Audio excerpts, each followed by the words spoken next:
गांव की अदालत को पंचायत कहते हैं। प्राचीन काल में न्यायालयों की प्रथा बहुत कम थी। गांव के लोग आपस में वाद विवाद को पंच फैसले द्वारा निपटा लिया करते थे। सुनवाई करने के लिए गांव के 5 विश्वस्त मुखियों को चुन लिया जाता था, जिन्हें पंच कहते थे।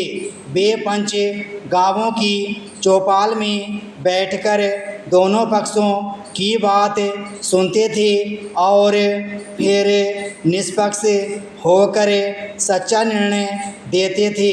इसे पंचायत प्रथा कहते हैं। आज गांवों में प्रथा को फिर से जीवित किया जा रहा है।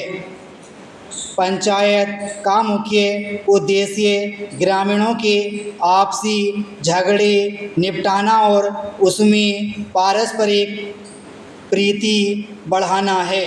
गांव के लोग प्रायः अनपढ़ होते हैं और बात ही बात में घूंसों और लाठियों पर उतर आते हैं। झगड़ने वालों को समझा बुझाकर उनकी फिर सुलह करवा देना गांव के पंचों के लिए साधारण सी बात होती है, किंतु अंग्रेज़ों के राज्यकाल में तनिक से मतभेद का निर्णय करवाने के लिए भी न्यायालय का द्वार खटखटाने की प्रथा चल पड़ी थी।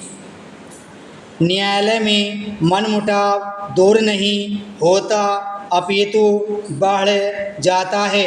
बेचारे ग्रामीणों को बीसों बार उपस्थिति की तिथियां भुगतने के लिए गांव से चलकर न्यायालयों में जाना पड़ता है और अपना पक्ष प्रस्तुत करने के लिए वकीलों, मुंशियों और अन्य कचहरी वालों को शुल्क देने पड़ते हैं। इतना व्यय करने पर भी सच्चा न्याय नहीं हो पाता, क्योंकि न्यायाधीश गांव के घटनास्थल से कोसों दूर बैठा होता है और उसे गवाहों के कहे अनुसार ही मानना पड़ता है।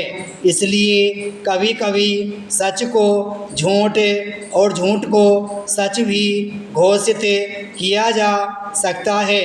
इसलिए विपरीत गांव पंच लोग गांव के एक एक व्यक्ति को जानते और वहां की घटनाओं का भली प्रकार आंखों देखा हाल प्राप्त कर सकते हैं।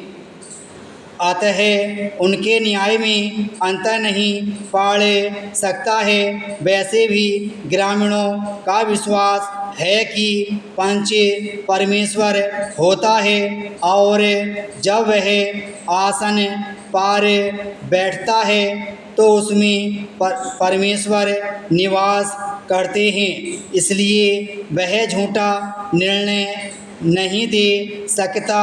आज भी गांव में ऐसे अनेक दृष्टांत मिलते हैं कि पिता ने पंच के आसन पर बैठकर अपने पुत्र का लिहाज न किया और उसे दंड का अधिकारी बनाया।